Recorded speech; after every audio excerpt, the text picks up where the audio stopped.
Assalamualaikum warahmatullahi wabarakatuh. Semoga kemuliaan dan kebaikan terlimpah kepada kita semua. Amin ya robbal alamin.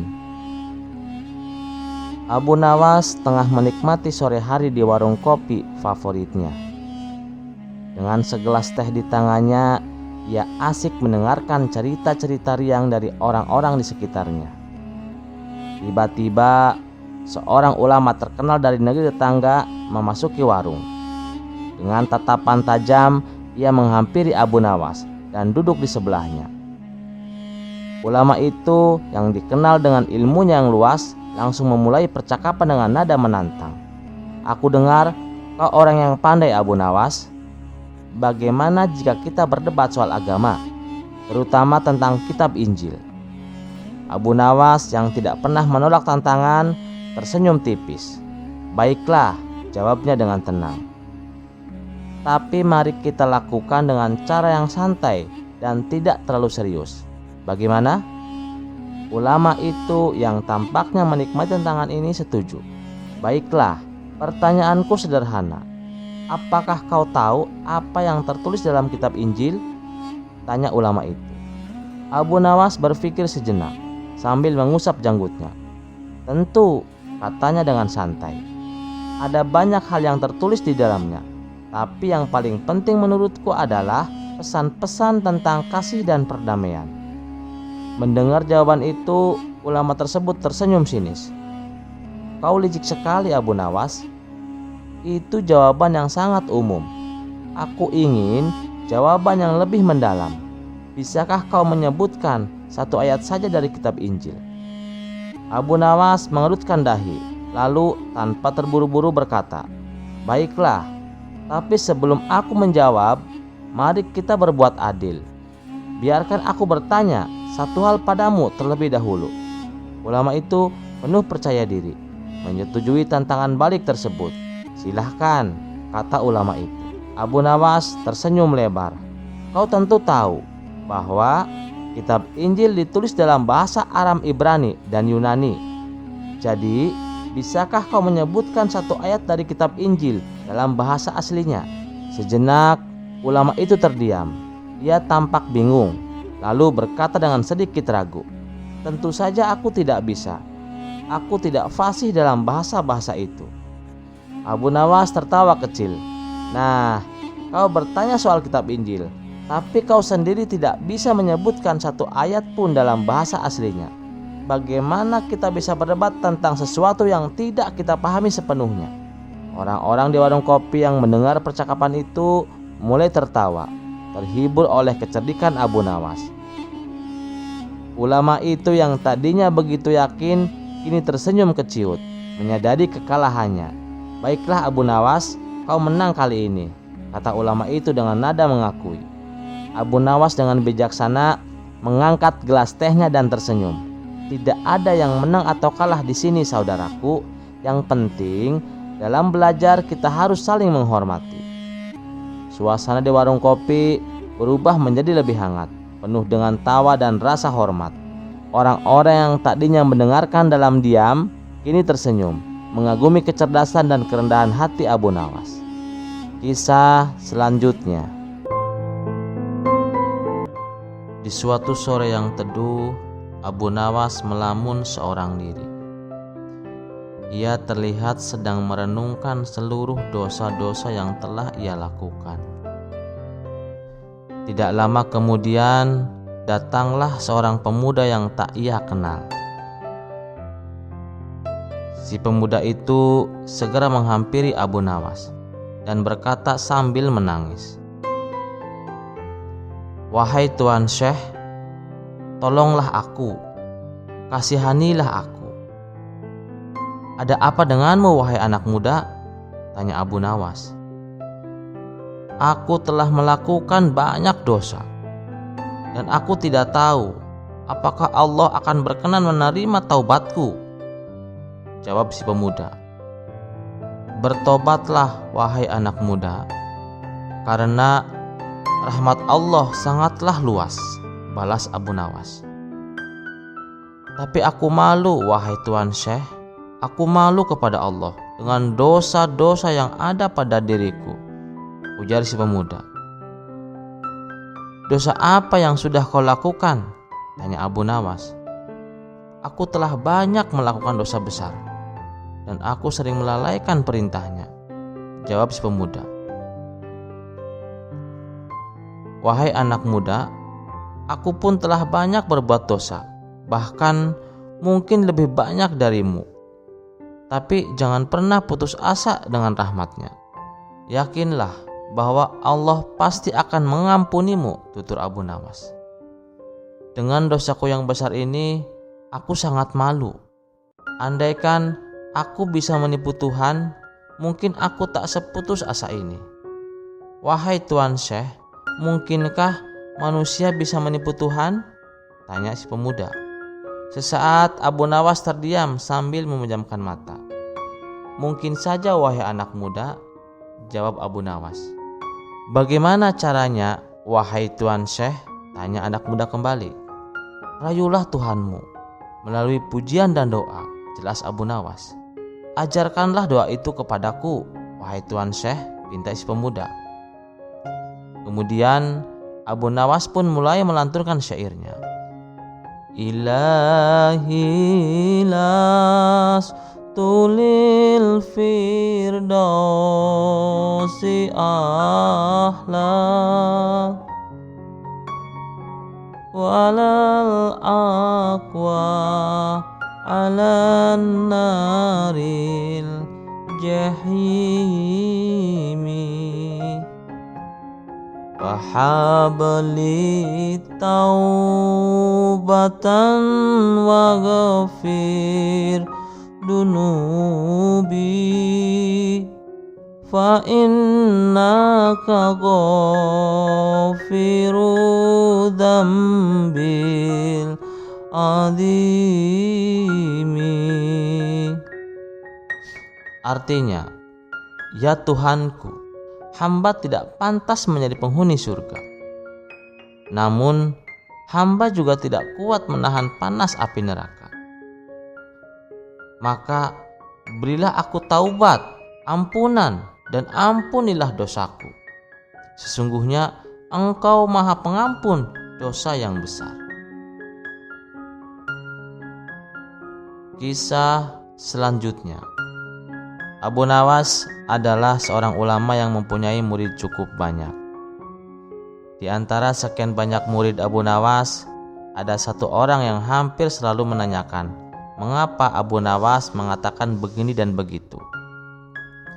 Suatu ketika ada 3 orang tamu bertanya kepada Abu Nawas dengan pertanyaan yang sama. Orang pertama mulai bertanya, "Manakah yang lebih utama, orang yang mengerjakan dosa besar atau orang yang mengerjakan dosa kecil?" "Orang yang mengerjakan dosa kecil dong," jawab Abu Nawas. "Mengapa?" kata orang pertama. "Sebab lebih mudah diampuni oleh Tuhan," kata Abu Nawas. Orang pertama pun puas karena ia memang yakin begitu. Orang kedua bertanya dengan pertanyaan yang sama. "Manakah yang lebih utama, orang yang mengerjakan dosa besar atau orang yang mengerjakan dosa kecil?" "Orang yang tidak mengerjakan keduanya," jawab Abu Nawas. "Mengapa?" kata orang kedua. "Dengan tidak mengerjakan keduanya, tentu tidak memerlukan pengampunan dari Tuhan," kata Abu Nawas. Orang kedua langsung bisa mencerna jawaban dari Abu Nawas. Orang ketiga juga bertanya dengan pertanyaan yang sama. "Manakah yang lebih utama, orang yang mengerjakan dosa besar atau orang yang mengerjakan dosa kecil?" "Orang yang mengerjakan dosa besarlah," jawab Abu Nawas. "Mengapa?" kata orang ketiga. "Sebab pengampunan Allah kepada hambanya sebanding dengan besarnya dosa hamba itu," jawab Abu Nawas. Orang ketiga menerima alasan Abu Nawas. Kemudian ketiga orang itu pulang dengan perasaan puas. Karena masih ada yang belum mengerti, seorang murid Abu Nawas bertanya, mengapa dengan pertanyaan yang sama bisa menghasilkan jawaban yang berbeda? Manusia dibagi 3 tingkat. Tingkat mata, tingkat otak, dan tingkat hati. Apakah tingkatan mata itu? Tanya murid Abu Nawas.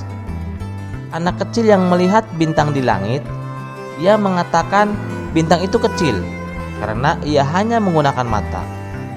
Jawab Abu Nawas mengandaikan. Apakah tingkatan otak itu? Tanya murid Abu Nawas. Orang pandai yang melihat bintang di langit, ia mengatakan bintang itu besar karena ia berpengetahuan. Jawab Abu Nawas. Lalu apakah tingkatan hati itu? Tanya murid Abu Nawas kembali.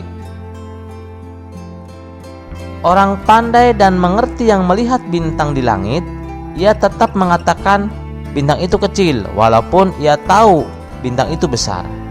Karena bagi orang yang mengerti tidak ada sesuatu apapun yang besar jika dibandingkan dengan kemahabesaran Allah. Kini murid Abu Nawas mulai mengerti mengapa pertanyaan yang sama bisa menghasilkan jawaban yang berbeda.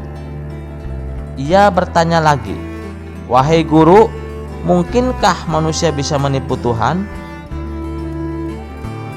"Mungkin," jawab Abu Nawas.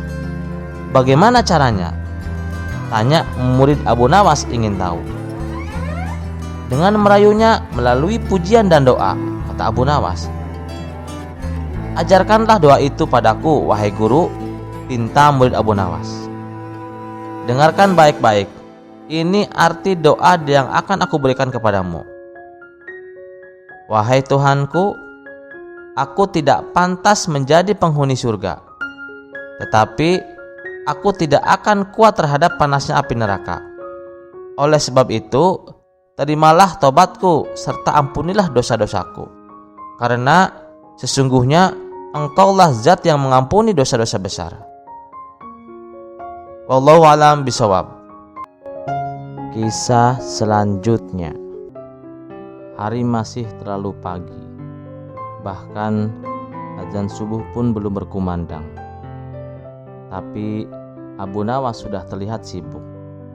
Dia membawa lampu minyak sedang mencari sesuatu di sekitar halaman rumahnya. Ada di mana sebenarnya? Jika di sekitar rumah tidak ada, aku harus mencari kemana lagi? Tutur Abu Nawas. Allahu Akbar, Allahu Akbar, Allahu Akbar, Allahu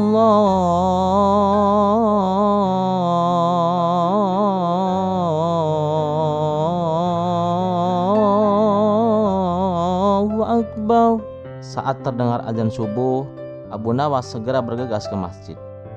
Di sepanjang jalan, ia masih saja menyempatkan diri untuk memeriksa tempat-tempat yang tertutup dengan menggunakan lampu minyak di tangannya. "Hai Abu Nawas, kau sedang apa? Kau kehilangan sesuatu, Abu Nawas?" kata salah satu warga yang melihatnya. Abu Nawas pun tidak menjawab pertanyaan itu. Pikirannya terlalu sibuk sendiri. Setelah selesai sholat subuh, Abu Nawas masih saja sibuk mencari. Kali ini dia mencari di sekitar masjid. Dia membuka semua kotak dan tong yang ada di sana. Dia juga mencari di bawah jembatan, di balik semak, hingga di atas atap rumah. Orang-orang merasa heran dengan tingkah laku Abu Nawas ini. Sebenarnya benda apa yang hilang sampai dia bertingkah seperti itu? Kata salah satu warga yang melihatnya. Siang harinya Abu Nawas masih terlihat sibuk mencari ke sana kemari. Meskipun matahari bersinar terik, Abu Nawas tetap membawa lampu minyak miliknya. Kali ini dia mencari di sekitar rumah-rumah warga. Lagi-lagi aksinya ini membuat para tetangga heran. "Hai Abu Nawas, apakah kau butuh bantuan?" tanya salah satu tetangganya. Namun Abu Nawas menolak tawaran tersebut. Keesokan harinya Abu Nawas masih saja sibuk mencari ke sana kemari sambil membawa lampu minyak. Entah itu malam hari ataupun siang hari, dia tetap membawa lampu. Dan pada hari keempat, orang-orang mulai tidak sabar lagi. Mereka menghentikan Abu Nawas dan bertanya dengan gusar, "Hai, siang hari begini buat apa membawa lampu minyak? Sebenarnya apa yang kau cari?" tanya salah satu warga. "Aku sedang mencari neraka," jawab Abu Nawas. Sontak semua yang ada di sekitar Abu Nawas tertawa terbahak-bahak. "Orang gila ternyata Abu Nawas," ujar mereka yang ada di sekitar Abu Nawas. Mereka mulai bubar karena tidak mau berurusan dengan Abu Nawas yang mereka anggap sudah gila. Warga Baghdad tidak sabar akan perilaku Abu Nawas yang berkeliaran seperti orang gila. Sesuai hukuman yang ada di kota Baghdad, bahwa orang gila tidak boleh berkeliaran di jalan dan mereka harus ditangkap dan dikurung. "Apa sebaiknya kita laporkan saja?" ujar salah satu warga. "Benar, bisa saja dia hanya berpura-pura gila dan sedang merencanakan kejahatan," ujar warga lainnya. Maka mereka pun melaporkan Abu Nawas ke prajurit kerajaan. Sesaat kemudian Abu Nawas ditangkap dan dibawa ke penjara istana. Penangkapan ini membuat seluruh kota Baghdad geger. Mereka penasaran apalagi kesalahan Abu Nawas hingga dia ditangkap. Begitu mendapatkan laporan bahwa Abu Nawas di penjara, Raja Harun segera memerintahkan pengawalnya untuk memanggil Abu Nawas. Maka berangkatlah pengawal raja untuk menjemput Abu Nawas. Abu Nawas dengan keadaan tangan terikat segera pergi ke istana bersama pengawal.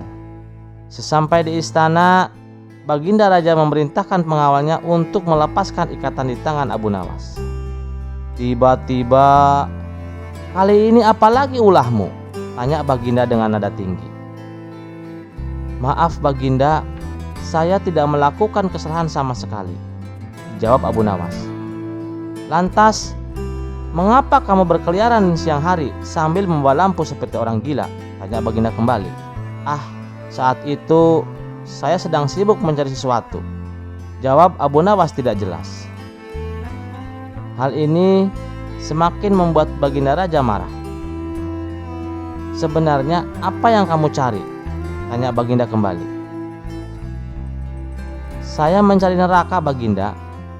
Baginda dan seluruh menteri yang ada di ruangan itu pun terkejut sesaat. Kemudian Raja berteriak, "Kamu gila! Memang benar kamu sudah gila Abu Nawas." "Tidak Raja, saya tidak gila. Merekalah yang gila," jawab Abu Nawas. "Siapakah mereka itu?" tanya Baginda kembali. "Orang yang sudah melaporkan dan menangkap saya serta yang menganggap saya gila." Abu Nawas kemudian meminta kepada Raja Harun untuk mengumpulkan mereka semua. "Anda adalah raja yang adil, bukan? Anda pasti akan mengabulkan permohonan saya, karena Anda harus membuktikan siapa yang gila sebenarnya," ucap Abu Nawas. Raja Harun merasa terjebak oleh kata-kata Abu Nawas. Untuk menjaga wibawa serta citra dirinya sebagai raja yang adil, Baginda Raja pun memerintahkan agar semua orang yang terlibat dalam kasus ini dikumpulkan menjadi satu, sesuai permintaan Abu Nawas. Setelah semuanya berkumpul di alun-alun istana, Abu Nawas dan Baginda Raja pun mendatangi mereka. "Ada apa Baginda? Mengapa Baginda memanggil kami?" tanya salah satu dari mereka. "Untuk menentukan apakah Abu Nawas benar-benar gila ataukah kalian semua yang gila?" tanya Baginda. "Abu Nawas benar-benar gila. Apakah itu perlu dibuktikan lagi Baginda Raja?" ucap salah satu dari mereka. "Semua harus dibuktikan, karena menurut Abu Nawas kalianlah yang gila. Wahai kalian semua yang mengaku waras, apakah menurut kalian orang yang berbeda pandangan adalah orang yang berdosa dan sesat?" tanya Abu Nawas. "Benar," jawab orang-orang yang jumlahnya ribuan. "Apa hukumnya bagi orang yang berdosa dan sesat?" tanya Abu Nawas. "Kamu memang gila. Tentu saja hukuman bagi orang yang berdosa dan sesat adalah neraka. Kamu adalah contoh orang gila penuh dosa dan sesat. Kamu pasti akan masuk neraka," kata salah satu di antara mereka dan diiringi dengan orang-orang bersorak. Abu Nawas menghela napas dengan santai. "Baiklah, menurut kalian aku pasti akan masuk neraka, bukan? Lalu di manakah neraka itu? Milik siapakah neraka itu?" tanya Abu Nawas kembali. Kegaduhan segera terjadi. Mereka merasa Abu Nawas telah menghina dan mempermainkan mereka. Semua neraka adalah milik Allah dan terletak di akhirat. Buat apa kamu bertanya sesuatu yang sudah jelas? Kata salah satu warga itu. Raja Harun mengamati kegaduhan tersebut. Dia kemudian berpaling kepada Abu Nawas dan bertanya, "Sekarang apa yang akan kau lakukan?" Tanya Baginda. "Maaf Baginda, tolong sampaikan kepada mereka semua. Jika neraka itu milik Allah dan letaknya di akhirat, lantas mengapa mereka semua begitu mudah menentukan siapa yang akan masuk neraka? Apakah mereka semua adalah malaikat Allah?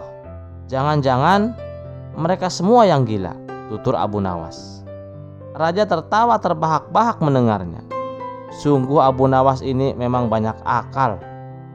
Setiap hari saya mendengar orang-orang dengan mudah mengatakan, "Kamu pasti masuk neraka," dan selalu menjadikan itu sebagai alasan untuk mendesak orang lain.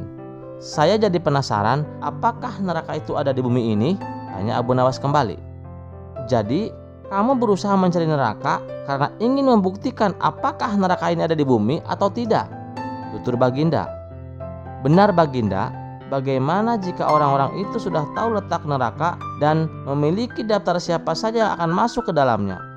Bukankah saya harus tahu apakah nama saya ada di dalamnya atau tidak?"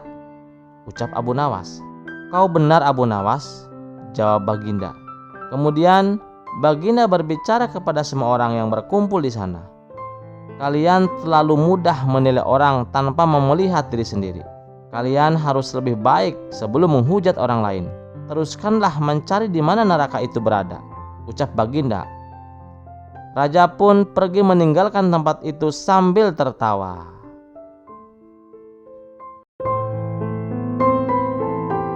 Abu Nawas adalah seorang gila. Begitulah kesan para pedagang di pasar Baghdad, dan begitu pula yang hinggap dalam pikiran anak-anak kecil yang berkeliaran di sekitar pasar itu. Betapa tidak, Abu Nawas memakai pakaian kasar yang sobek di sana-sini. Kadang tersenyum dan tertawa sendirian. Rambut dan janggutnya dibiarkan tumbuh tak teratur. Walhasil, anak-anak sering mempermainkannya dan melemparinya dengan batu.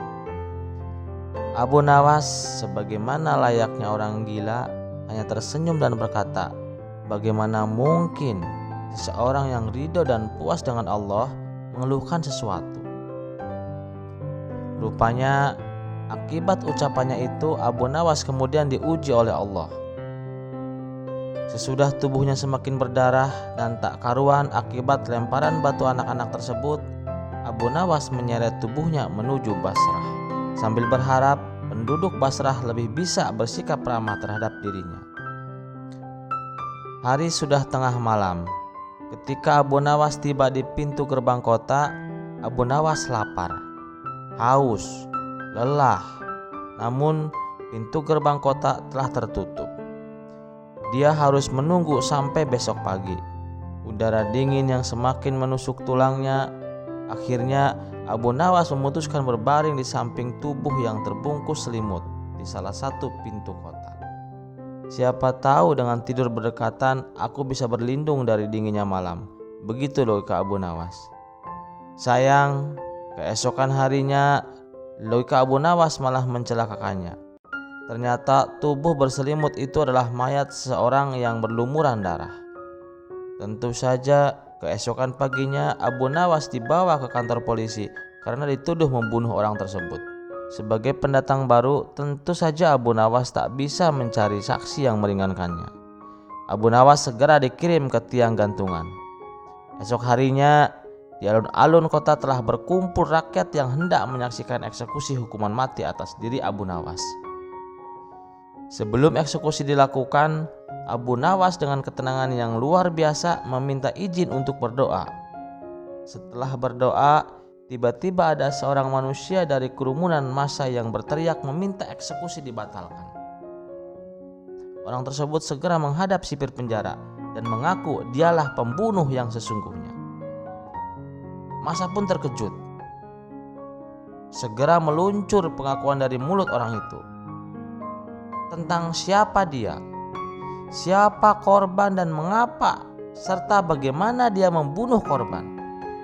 Lalu Abu Nawas dan orang tersebut dibawa ke hakim. Hakim terpesona dengan kejadian ini. Lalu dia bertanya, "Apa yang menyebabkan engkau mengaku?"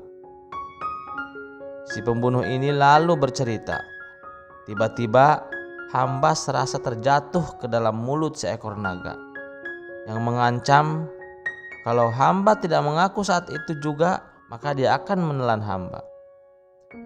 Terkejut dengan keanehan cerita si pembunuh, sang hakim menoleh pada si Abu Nawas dan berkata, "Algojo bercerita bahwa kau berdoa sebelum eksekusi dilakukan dan si pembunuh itu lalu mengaku. Apa yang membuatmu yakin bahwa engkau tak bakal digantung?" Abu Nawas masih dengan sikap seperti orang gila, kemudian berkata, "Ketenangan hamba bukanlah karena merasa yakin bahwa hamba tidak akan digantung. Hamba yakin bahwa apapun yang telah ditetapkan Allah adalah yang terbaik, dan memang demikian seharusnya. Jadi hamba benar-benar tunduk dan pasrah pada kehendaknya. Pada gilirannya, hal ini membuat hamba demikian damai dan tenang." Tentang doa yang dia panjatkan, inilah penuturan si Abu Nawas. "Wahai Tuhanku, aku tidak bersalah dan hampir saja mati karena kejahatan yang tidak aku lakukan. Akan tetapi aku tidak sedih, tidak marah, ataupun benci kepadamu. Engkau mengetahui siapa yang membunuh dan yang terbunuh. Engkau juga mengetahui mengapa segala sesuatu terjadi. Kini aku sadar bahwa engkaulah yang menuntunku pergi meninggalkan Baghdad dan datang ke kota ini. Engkaulah juga yang menuntunku tidur di samping mayat itu. Engkaulah yang meninggalkanku di sana dan polisi itu pun kemudian menemukanku. Karena itu, lakukanlah apa yang engkau kehendaki atas diriku, sebab engkau dan hanya engkau sajalah di belakang semua ini." Itulah Abu Nawas, si gila akan Allah, yang berkata pada sang hakim, jika dia memilih memberi hamba racun pahit dan mematikan, maka hamba akan menerimanya sebagai gula yang manis dan anugerah darinya. Pada suatu pagi yang cerah di kota Baghdad, Abu Nawas sedang duduk santai di kedai kopi favoritnya. Ia menikmati secangkir kopi hangat sambil menikmati orang-orang yang berlalu lalang. Tiba-tiba ia melihat sekelompok orang yang berkumpul dan tampak berdebat dengan serius. Rasa penasarannya pun muncul dan Abu Nawas mendekati kerumunan itu. Di tengah kerumunan, seorang pria berjanggut tebal sedang berbicara dengan lantang. "Rokok itu haram, tidak ada manfaatnya sama sekali dan hanya membahayakan kesehatan," katanya. Seorang pria lain yang tampak sebagai perokok berat dengan sebatang rokok di tangannya membantah, "Woi, nggak bisa begitu dong.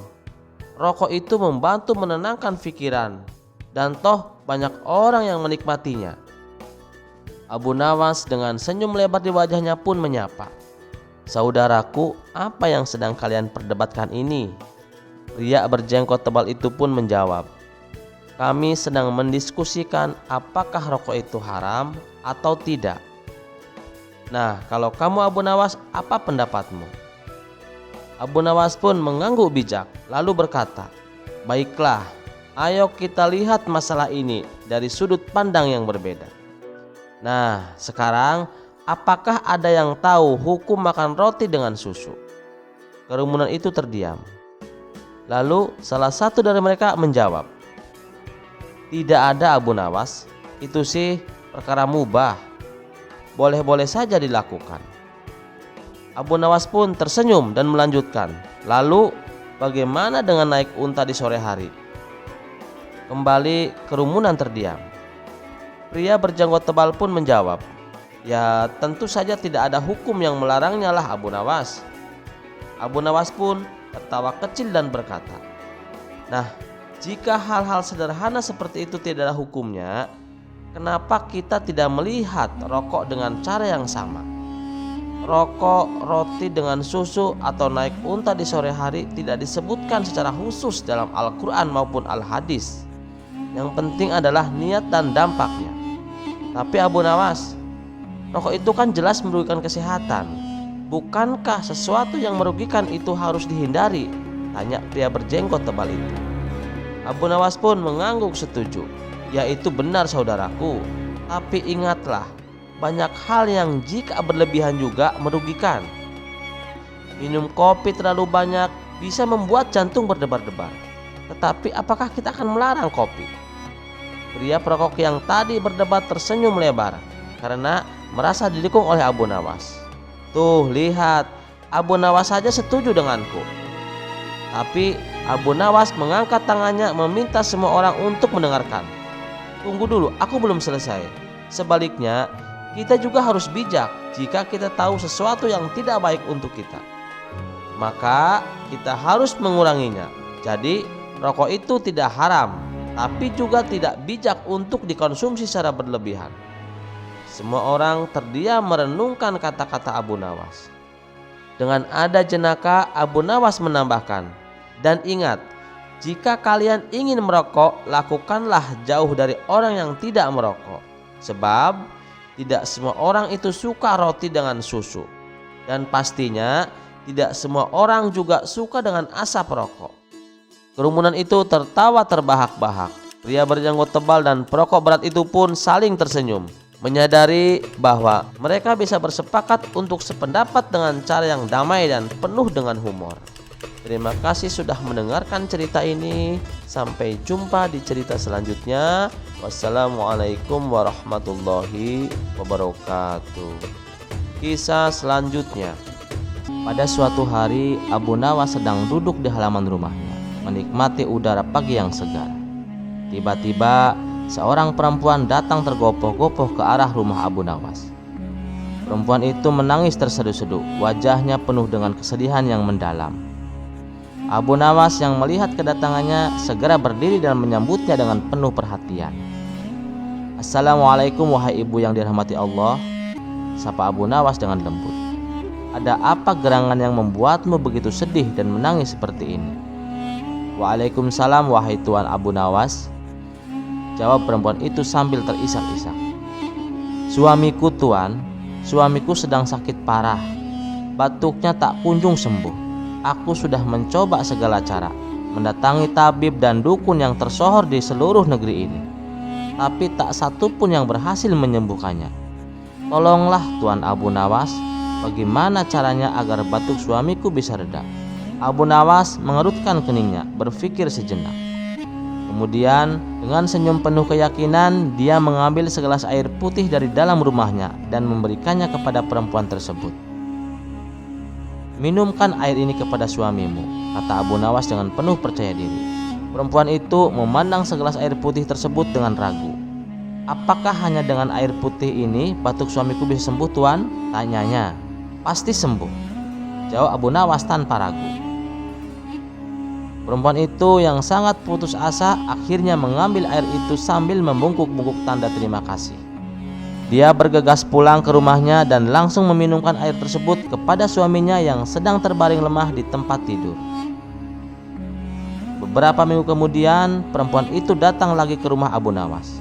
Namun, kali ini dia tidak datang dengan air mata, melainkan dengan kemarahan yang meluap-luap.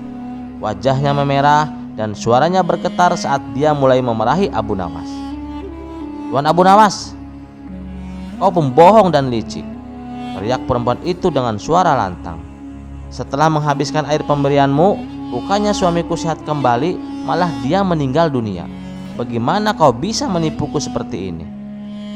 Abu Nawas terdiam sejenak, mendengarkan dengan sabar semua amarah yang dilontarkan oleh perempuan itu.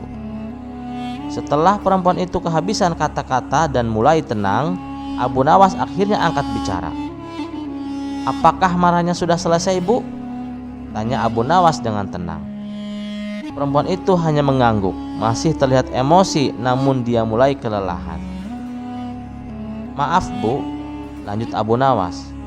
Soal mati itu bukanlah urusan saya, sebab ajal berada di tangan Tuhan. Saya hanya menyatakan bahwa dengan minum air yang saya berikan, penyakit batuk suamimu pasti sembuh. Dan itulah yang terjadi. Tapi kenyataannya suamiku meninggal dunia, kata perempuan itu dengan penuh emosi. Bagaimana kau bisa mengatakan bahwa batuknya sembuh? Sabar dulu, Bu, kata Abu Nawas dengan bijak. Izinkan saya bertanya. Setelah suami ibu meninggal, apakah dia masih batuk? Perempuan itu terdiam, memikirkan pertanyaan Abu Nawas. Tidak, jawabnya akhirnya. Mana ada orang mati yang masih bisa batuk? Nah, itulah maksud saya, Bu, kata Abu Nawas dengan senyum penuh keyakinan. Batuk suamimu sudah sembuh, bukan? Kalau soal meninggalnya, itu adalah takdir dari Tuhan yang tidak bisa kita cegah. Begitulah akhir dari hidup setiap insan. Saya, ibu, kita semua pada akhirnya akan meninggal dunia. Bagaimana pula seorang Abu Nawas dapat mencegah kematian jika itu sudah menjadi ketentuan Tuhan? Perempuan itu terdiam sejenak, mencerna kata-kata Abu Nawas. Meskipun awalnya dia datang dengan penuh kemarahan, kini dia mulai menyadari kebijaksanaan di balik kata-kata Abu Nawas. Dia merasa malu atas kemarahannya tadi, namun juga tidak bisa menahan senyum karena kelicikan dan kecerikan Abu Nawas yang luar biasa. Akhirnya perempuan itu menghela napas panjang dan senyum kecil pun muncul di wajahnya. Tuan Abu Nawas, katanya, kau memang licik, tapi aku tidak bisa menyangkal bahwa apa yang kau katakan benar. Batuk suamiku memang sudah sembuh, meskipun kini dia sudah tiada. Abu Nawas tertawa kecil. Begitulah hidup, Bu. Kadang-kadang kita tidak bisa mendapatkan semua yang kita inginkan, tapi selalu ada pelajaran yang bisa kita petik. Semoga ibu bisa menerima takdir dengan lapang dada. Perempuan itu mengangguk pelan, merasa lebih tenang.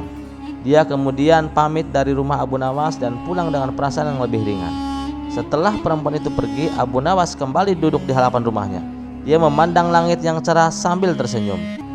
Baginya, setiap masalah pasti ada jalan keluarnya, dan setiap masalah juga bisa menjadi sumber pelajaran. Bahkan jika solusinya sedikit tidak konvensional, seperti yang baru saja dia lakukan. Betapa misteriusnya hidup ini, pikir Abu Nawas. Kadang-kadang untuk menyelesaikan satu masalah, kita harus berpikir di luar kebiasaan. Dan kadang-kadang jawaban yang kita cari sudah ada di depan mata, hanya saja kita tidak menyadarinya. Dan dengan pemikiran itu, Abu Nawas melanjutkan harinya, siap untuk menghadapi tantangan berikutnya yang mungkin akan datang mengetuk pintu rumahnya kapan saja. Karena di dalam hidupnya tidak ada satu hari pun yang bisa dianggap biasa.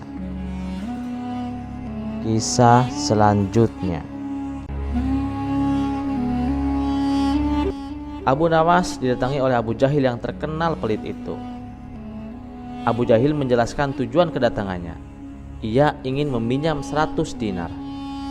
Tentu Abu Nawas terkejut mendengarnya. Dari mana aku mendapat uang sebanyak itu, Abu Jahil? Tahu sendiri kan kamu, rumahku aja jelek begini, kata Abu Nawas. Tolonglah Abu Nawas, aku yakin kamu pasti ada uang. Pinjami akulah, Abu Nawas. Sebulan nanti aku balikin, pinta Abu Jahil dengan merengek. Awalnya Abu Nawas tidak mengabulkan permintaan Abu Jahil itu. Namun karena terus-menerus didesak Abu Jahil, akhirnya tidak bisa menolaknya. Tapi kamu janji sebulan balikin, kata Abu Nawas mengingatkan. Iya, aku berjanji Abu Nawas.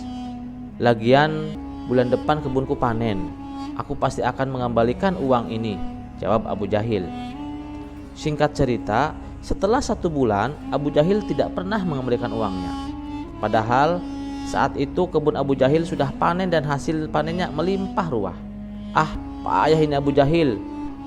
Omongannya gak bisa dipegang, batin Abu Nawas. Tetapi karena membutuhkan uang, Abu Nawas terpaksa pergi ke rumah Abu Jahil untuk menagih hutangnya. Bagaimana dengan janjimu Abu Jahil? Katanya sebulan mau dibalikin, kata Abu Nawas. Tapi aneh bin ajaib, Abu Jahil malah menjawab bahwa dia tidak bisa membayar hutangnya karena dia beralasan uangnya digunakan untuk mengobati saudaranya yang sedang sakit. Jangan khawatir Abu Nawas, bulan depan pasti akan aku lunasi, kata Abu Jahil. Mendengar jawaban Abu Jahil, Abu Nawas sangat kecewa. Tapi mau bagaimana lagi? Dengan terpaksa dan kecewa, Abu Nawas pulang tanpa membawa uang sepeser pun. Beberapa hari kemudian, Abu Nawas mendengar kabar yang sangat membagongkan. Kabar itu bahkan membuat Abu Nawas geram. Si pelit Abu Jahil itu malah sering mengundang teman-temannya untuk berpesta di rumahnya. Mendengar hal itu, tentu Abu Nawas menjadi emosi. Kurang ajar, katanya gak punya uang, tapi malah sering pesta, kerutuk Abu Nawas.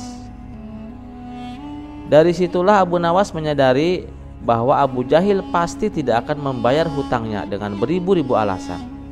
Akhirnya Abu Nawas mendapatkan ide untuk mengerjai si Abu Jahil.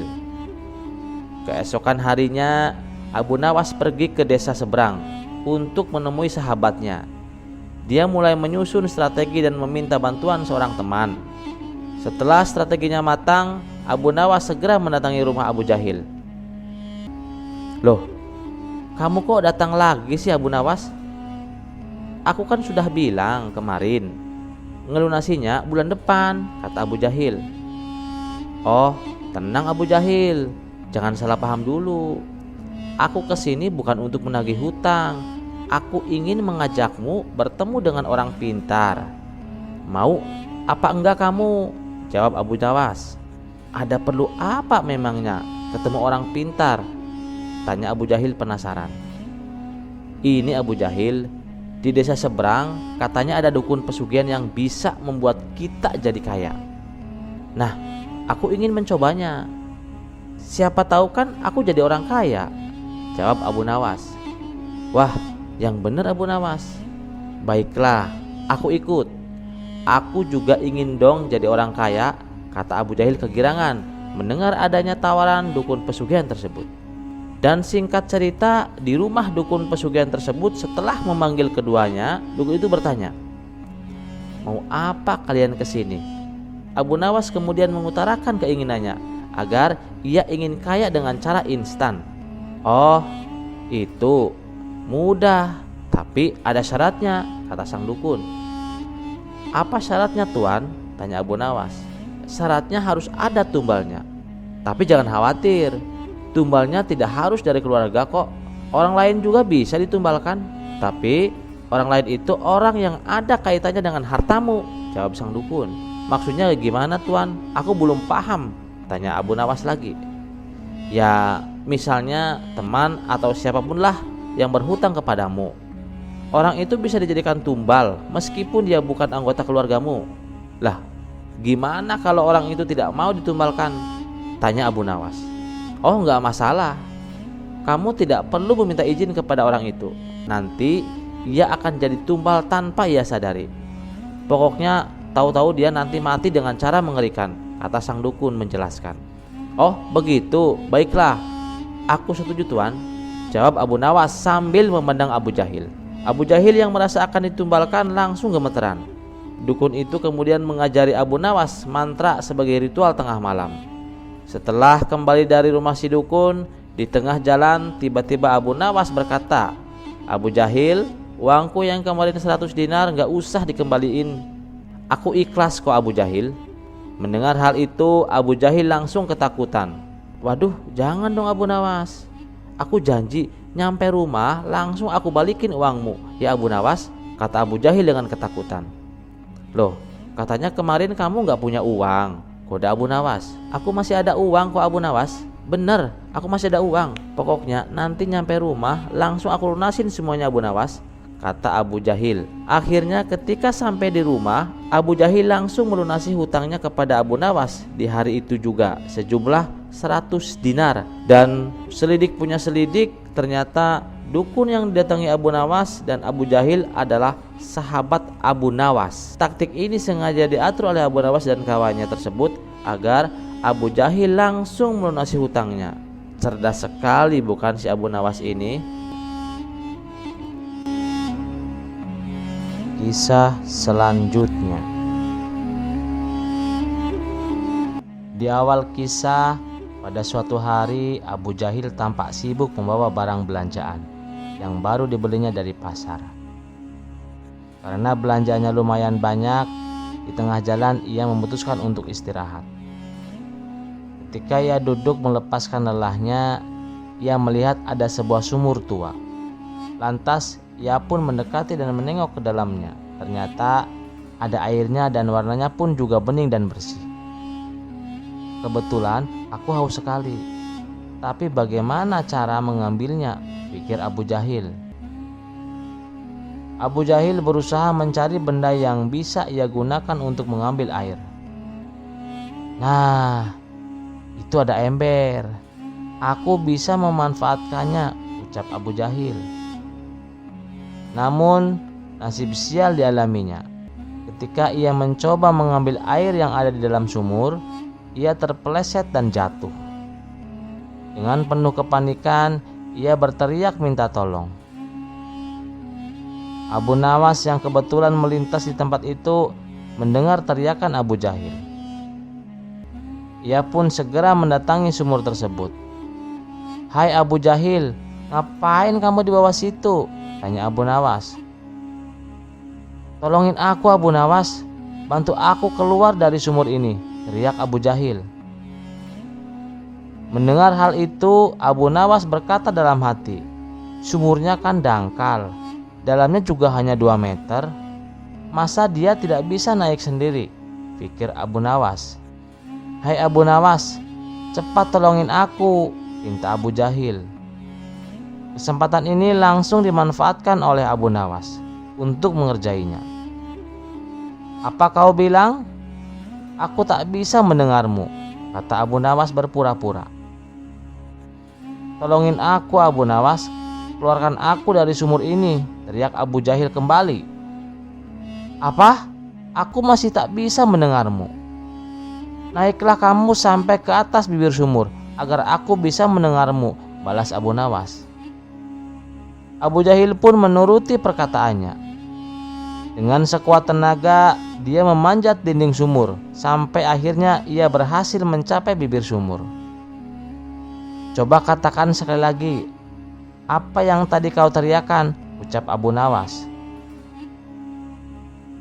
"Tolong bantu aku agar aku bisa keluar dari sumur ini," kata Abu Jahil dengan terpokoh-pokoh.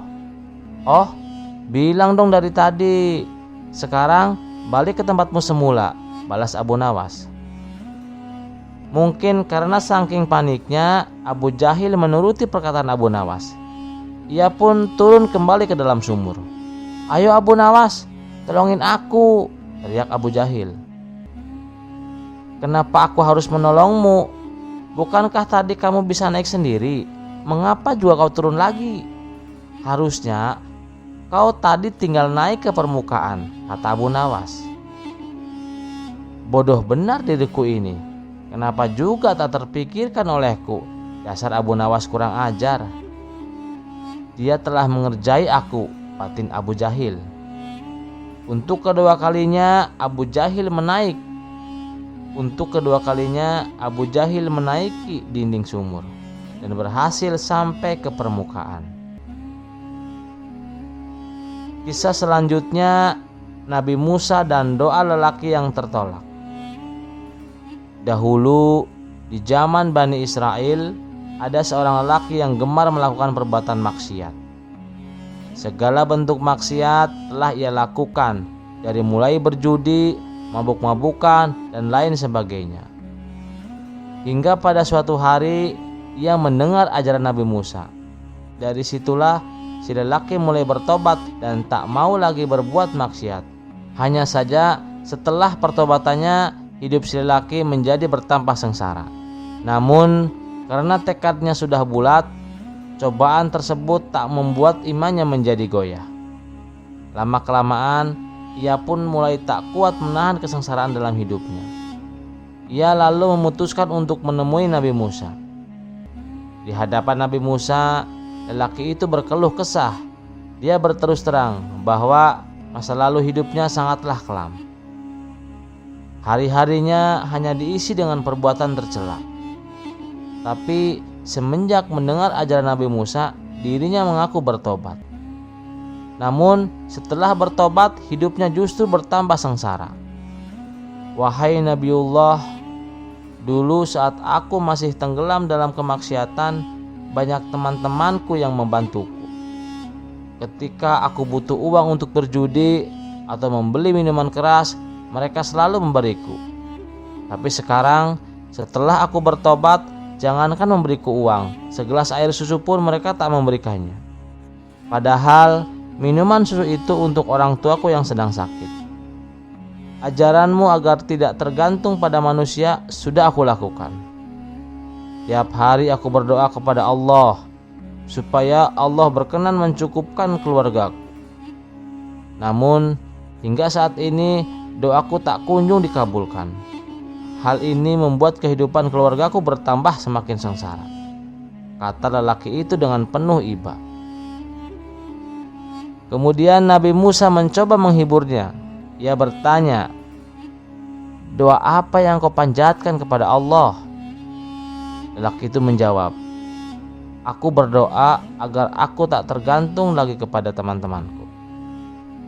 Aku telah memiliki sepasang kambing, hasil menabung dari jerih payahku.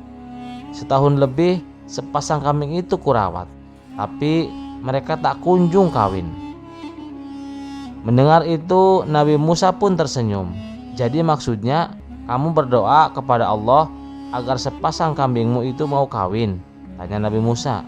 "Iya betul wahai Nabiullah. Aku bingung harus dengan cara apa supaya Allah mengabulkan doaku agar sepasang kambingku mau kawin dan beranak pinang," jawab si lelaki. Dengan tersenyum Nabi Musa menanyakan, "Bagaimana cara lelaki itu berdoa kepada Allah?" Lelaki itu pun menjawab, "Ya Allah, kawinkanlah kambing peliharaanku." Mendengar cara berdoa lelaki tersebut, Nabi Musa sempat menahan tawa. Beliau pun lalu mengajarkan kepadanya cara doa yang baik. Sebab doa yang baik hasilnya pun juga baik.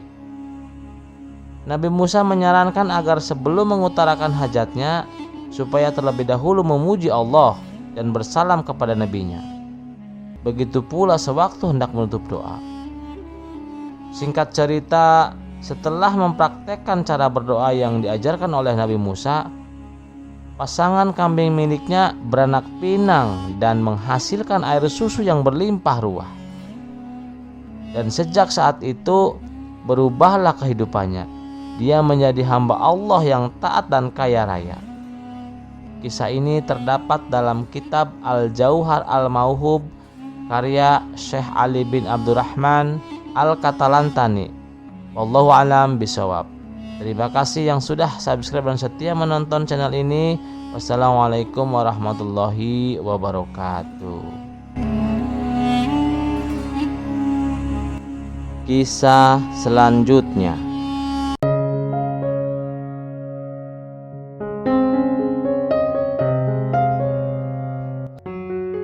Kisah ini berawal ada 3 orang sahabat ingin kerjasama memelihara hewan ternak. Mereka adalah Ahmad, Julfikar, dan Jubair.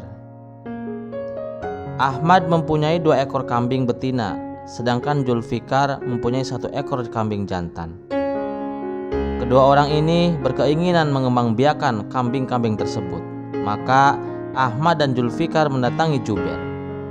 Jubair sendiri tidak mempunyai kambing, tapi ia ditugaskan untuk merawat dan mengembangbiakan kambing milik Ahmad dan Julfikar. Kemudian ketiganya membuat kesepakatan. Apabila kambingnya beranak pinak, mereka akan membaginya dengan ketentuan sebagai berikut. Ahmad yang mempunyai 2 ekor kambing betina akan mendapatkan separuh dari hasil ternaknya. Dan Julfikar yang mempunyai 1 ekor kambing akan mendapatkan sepertiganya. Sedangkan Jubair yang hanya bertugas merawat akan mendapatkan 1/8-nya. Singkat cerita, beberapa bulan kemudian, kambing-kambing yang dititipkan ke Jubair berkembang biak dengan jumlah yang banyak. Namun saat akan membaginya, ketiga orang ini mengalami kebingungan. Pasalnya, kambing-kambing tersebut berjumlah 23 ekor. Bila harus dibagi sesuai kesepakatan, maka akan tersisa 1 ekor. Karena kesulitan memecahkan masalah ini, Ketiga orang tersebut lalu mendatangi istana untuk meminta bantuan kepada Baginda Raja. Setibanya di istana, mereka bertiga dipersilahkan menghadap Baginda Raja yang kala itu sedang bersama para menterinya. "Ada apa kalian datang kemari?" tanya Baginda Raja. Orang yang bernama Ahmad lalu mengadukan masalahnya. "Ampun Paduka yang mulia, kedatangan kami ke sini tak lain dan tak bukan hanya untuk meminta penyelesaian tentang persoalan yang sedang menimpa kami." "Baiklah, ceritakan apa persoalan kalian?" tanya Baginda Raja kembali. "Begini Paduka yang mulia, saya Ahmad mempunyai 2 ekor kambing betina, dan teman saya ini yang bernama Julfikar mempunyai 1 ekor kambing jantan. Sedangkan teman saya yang satunya bernama Jubair, dia tidak mempunyai kambing. Karena itu Jubair yang ditugasi untuk merawat kambing kami. Dan perjanjiannya apabila ketiga kambing itu beranak pinak, maka pembagian keuntungannya juga telah kami sepakati, yakni saya mendapat separuh dari jumlah kambing, Julfikar memperoleh 1/3 dari jumlah kambing, sedangkan Jubair yang merawat kambing mendapatkan bagian 1/8-nya, jelas Ahmad. "Lalu apakah kambing itu sekarang sudah beranak pinak?" tanya Baginda Raja. "Sudah Paduka, ketiga kambing itu sekarang berjumlah 23 ekor. Karena itu kami sekarang ingin membaginya sesuai dengan kesepakatan kami dulu. Tapi ternyata kami mengalami kesulitan untuk membaginya. Sebab itulah kami datang dengan tujuan ingin memohon pertolongan Paduka," kata Ahmad menjelaskan. Untuk membagi 23 ekor kambing sesuai perjanjian tersebut tentu tidaklah mudah. Jika Ahmad memperoleh pembagian separuh, maka Ahmad mendapatkan bagian 11 ekor kambing lebih setengah. Sedangkan Julfikar memperoleh pembagian 1/3, berarti mendapatkan 7 ekor kambing lebih 2/3.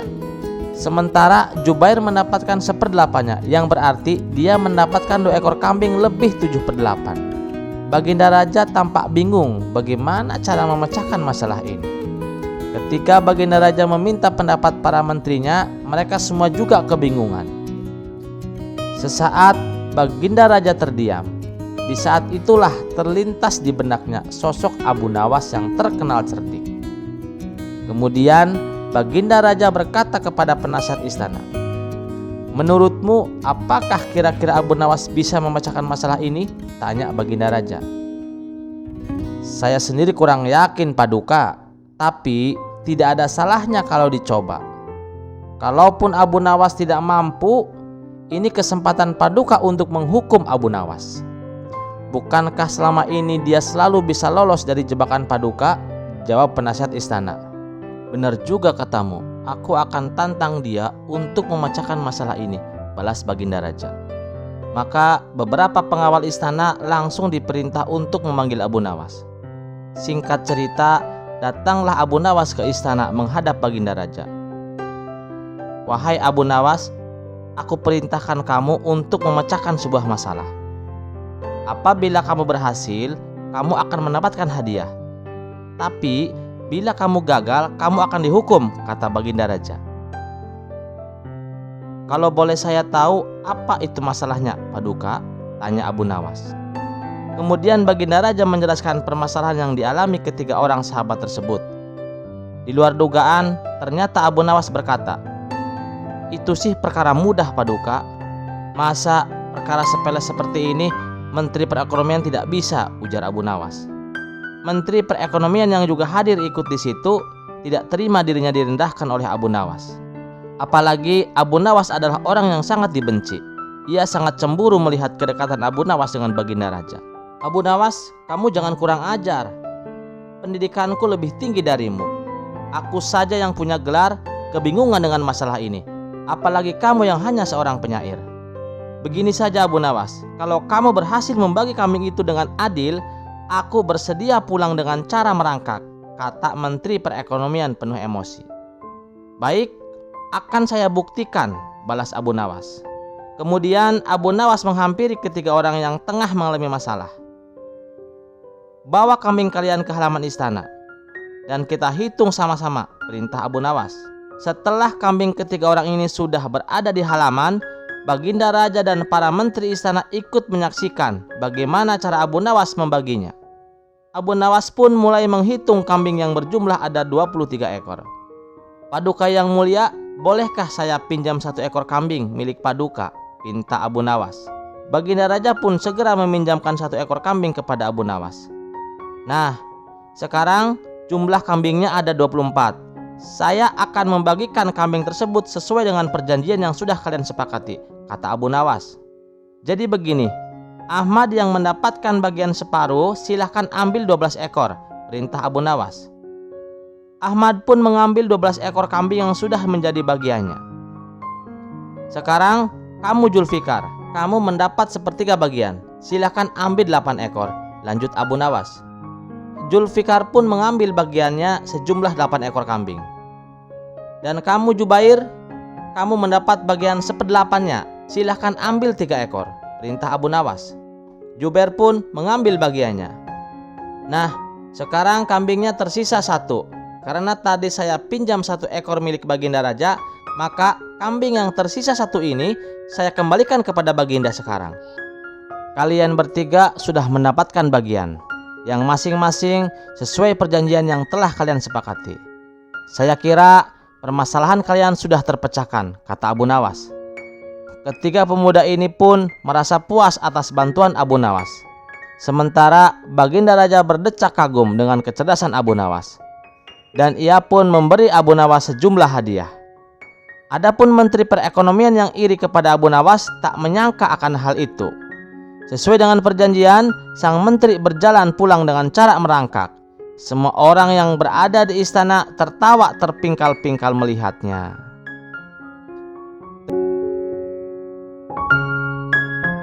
Kisah selanjutnya.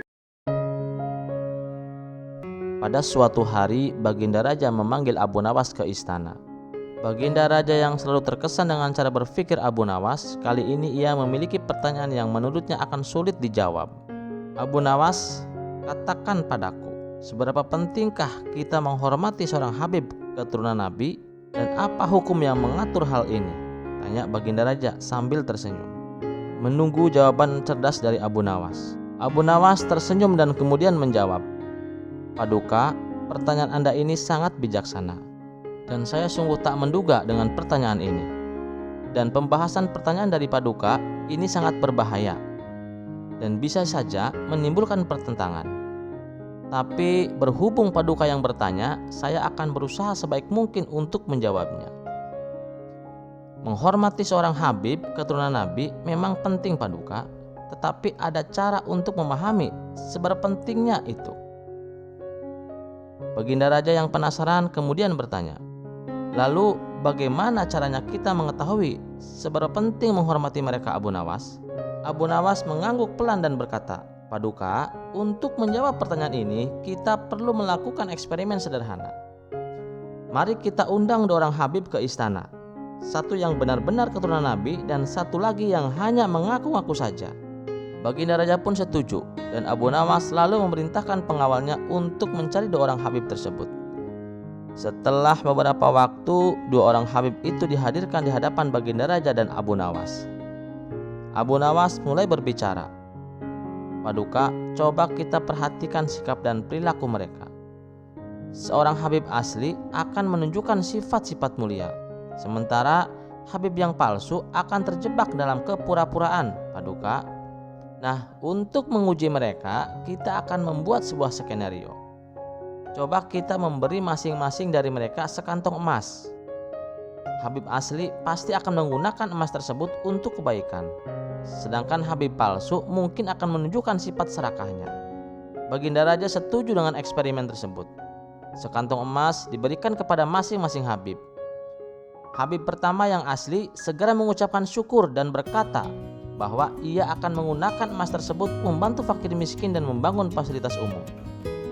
Habib kedua yang palsu malah meminta lebih banyak emas, sambil berjanji dengan nada meragukan bahwa dia akan melakukan hal yang sama.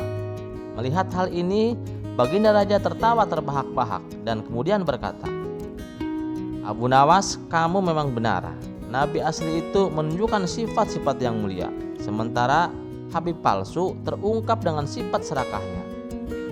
Abu Nawas tersenyum dan kemudian menambahkan, "Paduka yang mulia, hukum menghormati seorang Habib keturunan Nabi adalah menghormati mereka yang benar-benar menunjukkan sifat-sifat mulia dan keteladanan. Jika mereka hidup sesuai dengan ajaran Nabi, maka mereka memang pantas dihormati. Tapi jika mereka hanya mengaku-ngaku dan tidak menunjukkan akhlak yang baik, maka kita harus bijak dalam menghormati mereka." Baginda Raja mengangguk tersenyum dan kemudian berkata, "Abu Nawas, engkau selalu punya cara untuk mengajarkan sesuatu dengan humor dan kebijaksanaan. Hari ini aku belajar banyak darimu." Terima kasih sudah mendengarkan cerita ini. Wassalamualaikum warahmatullahi wabarakatuh.